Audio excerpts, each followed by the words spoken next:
Come in. Hi. Howdy. Please have a seat. Hey boss, something isn't right with these numbers. Our new hire hasn't earned a commission in over 3 months. Weird. Wait, which new hire is this? Sophie hasn't made a commission in over 3 months. Highly unusual for her position. She been underperforming? What's going on here? I have no idea, boss, but it seems like William has had the highest sales he's ever had. It's very unusual for someone in his position, especially since his hours doesn't match his sales. Weird. I'll talk to Sophia, but William, he has nothing to do with this. I trust him completely. Okay, I just wanted to let you know. Alright, sounds good. See you later, bro. Okay, let's talk about what just happened in Tony's office. Danny brings up some pretty suspicious numbers. Sophia's making 0 commission, while William, on the other hand, has sales that are off the charts. What does Tony do though? Does he dig deeper? Does he look into it? No. He just jumps straight into this classic thing called the anchoring bias. The anchoring bias happens when you stick to your first impressions of someone, relying heavily on the first reference point and let that impression carry throughout. Even when the evidence screams, hey, something might not be right here. For Tony, William isn't just an employee. He's the golden boy, the boy that he trusts without any question. And that brings in Tony's anchoring bias, his first impression of William. So anchoring bias might feel comfortable. It's easier to trust things and people that you already believe than to challenge new ideas. But for a leader like Tony, comfort can cost you. It's time to anchor in the facts, not the feelings. Come in. Tony, who asked to see me? Yes, Sophia, please sit down. Thanks. Yeah, so I'd like to discuss the lack of your sales. I've seen you've been talking to customers, but so what's the problem? Well, William's been helping me a lot. I've been talking to customers, but he just told me to put all the sales under his name, and he was the one that trained me, and I just didn't want to argue with him, so I just agreed. That's weird. William's not like that. I'll look into this. Okay, sorry to cause any problems, Mr. Tony. Thank you. What am I gonna do? Alright, let's unpack what just happened between Tony and Sophia. Tony finally asked Sophia why she has 0 sales, and her answer? She said that she was letting William take credit for her work. Now why would she do that? Agreeableness is one of the big 5 personality traits, and it's usually a great thing. These people are kind, cooperative, easy to work with, but sometimes being too agreeable can backfire, just like it did in this case for Sophia. She didn't want to rock the boat or cause any conflict, so she agreed to something that was totally unfair, letting William poach her sales and commissions from her. He was the one that trained me, and I just didn't want to argue with him, so Here's the thing, when agreeableness goes unchecked, it can lead to counterproductive work behaviors, or CWB, and that's a fancy term for basically saying that actions that can hurt the workplace, like tolerating unethical behavior. In this case, Sophia's high agreeableness makes her an easy target for someone like William, who's all too happy exploiting her for her generosity. So, what's the impact? First, Sophia's compliance hurts her own career. She's missing out on the commissions that she earned and she deserved. But here's the kicker. This isn't just Sophia's fault, it's the organization's too. High agreeableness shouldn't mean high exploitation. Tony needs to step up and create a safe environment where employees like Sophia feel empowered to speak up without fear that they might be causing drama. So what can we learn here? Agreeableness is a strength, but like any strength, it has boundaries. And for leaders like Tony, it's critical to recognize when a team member's agreeableness is being used against them. Because a strong team isn't just a nice team, it's a fair team. You better take this deal, or else you will miss everything. No. Hung up.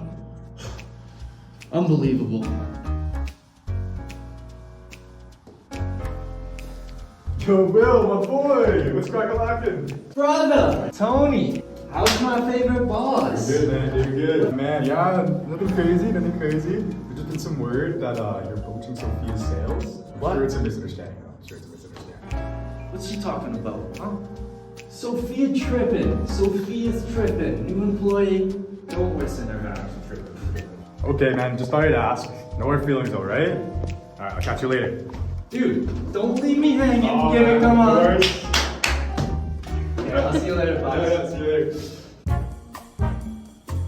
And let's not forget narcissism, something that William is displaying. Narcissism is a personality trait when someone believes they are superior, feels entitled, and has excessive need for admiration. It's his overall top denial of "that's crazy" Sophia's tripping. New employee, don't listen to her. are classic signs he's manipulating Sophia, as well as having no remorse for his actions. Taking her sales and showing zero remorse is a behavior that screams workplace narcissism, and it's feeding into Tony's bias. Now, let's talk about the consequences. Tony's inability to confront William effectively undermines his leadership credibility. If Sophia and others see unethical behavior goes unchecked, it could tank the team, the morale, and encourage more rule-breaking behavior.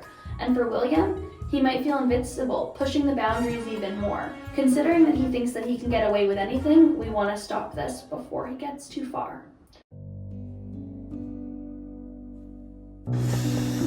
Oh.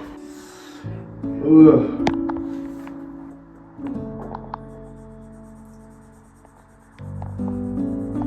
There's something bothering you, Tony.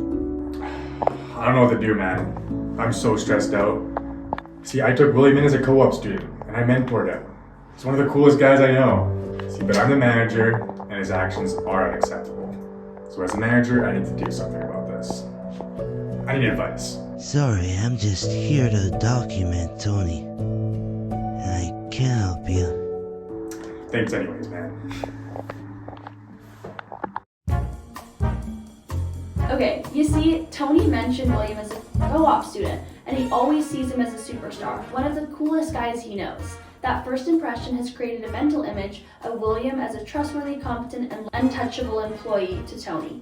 This makes it nearly impossible for Tony to critically evaluate his current behavior as William as an employee, even when Danny and Sophia have raised red flags about his conduct at work. I'll talk to Sophia, but William, he has nothing to do with this. I trust him completely.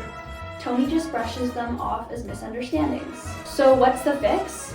Well, Tony needs to shake the anchoring bias and get curious. Look at the actual data, compare hours, compare commissions, and have a real honest conversation with both Sophia and William.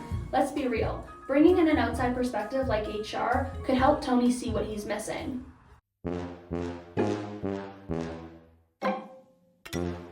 Hey, Hannah. Even though I don't usually like asking you for things, but yeah, I need some help. Tony, I'm your HR. You're supposed to come to me if you need help. Yeah, so we need to talk about William. So basically, he's been manipulating Sophie to basically steal sales from her. The thing is, he's my top salesman, and I mentor him, so I'm not sure what to do. Okay, we need to go over the company policies to make sure that we're treating everyone fairly. Okay, sounds good. I'll go set a meeting up with everyone before we close.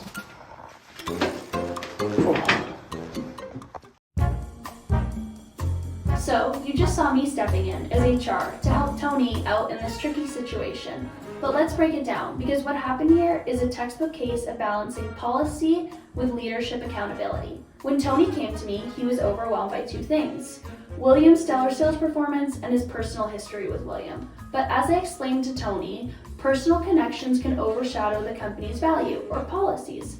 Policies like our code of conduct and our commission rules. My first step was to remind Tony that William's behavior wasn't just a personal issue, it was a violation of our policies. Let's talk about leadership for a moment. Tony's role as a manager isn't just to make decisions, it's to set an example. If he let William's actions slide because of his personal history or his performance, what message would that be sending to the rest of the team? And the trust and fairness doesn't matter? That's not leadership. We don't want that for this team. So as a manager, I need to do something about this. And here's where the policy really shines. They take this subjectivity out of the tough decisions. It's not about what Tony felt, it's about what's right. Address William's behavior, compensate Sophia fairly for her lost commissions, and set clear expectations for the team moving forward. As HR, I'm here to help leaders like Tony navigate these challenges, because when we all follow the same rules, we build a better workplace where everyone can trust each other.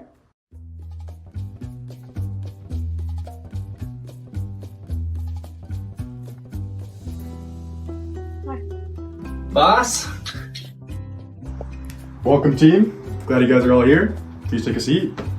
Hey guys, thank you all for coming. So the reason why I brought you guys here is because we have a rep who was stealing sales from another rep. So just want to let you guys know we got zero tolerance for this in our environment. So it doesn't matter who, but our reps will be punished for doing this. So Will, this is your first and last warning. If this happens again, the punishment will be much more severe. So here's what's gonna happen.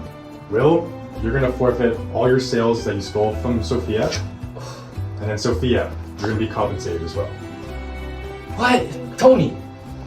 Okay guys, so I wanna ensure fairness with everyone. We're a great team. We've gotta keep working together, put our heads down and reach our goals. Okay, let's give Tony some credit here. He finally stepped up, and he did what a good leader should do. So just wanna let you guys know, we got zero tolerance for this in our environment. Let's start with the ethics of it all. What Tony did aligns perfectly with utilitarianism, a principle that focuses on creating the greatest good for the greatest number. By compensating Sophia for her loss, commission, and warning William, Tony has made a decision that benefits not just the individuals involved, but the entire team. And then Sophia, you're gonna be compensated as well. Tony didn't just stop utilitarianism, he also brought in the principledness of justice, ensuring that Sophia, the wrong party, received compensation. Justice isn't just about punishment, it's about restoring balance. By redistributing the commission William wrongfully took, Tony sent a clear message. This workplace values fairness above all else. So Will, this is your first and last warning.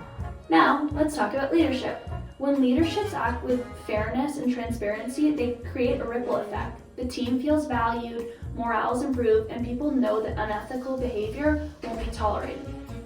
It's not just about fixing the problem, it's about preventing it from ever happening again. So props to Tony for getting it right in the end. It might have taken some guidance from HR, okay, me, but hey, leadership is a journey. The lesson here, justice and utilitarianism aren't just abstract concepts. They're how you build a workplace people are proud to be a part of. Sorry everyone, I know that was stressful, but I think you know what time it is. No, Tony, we've talked about this.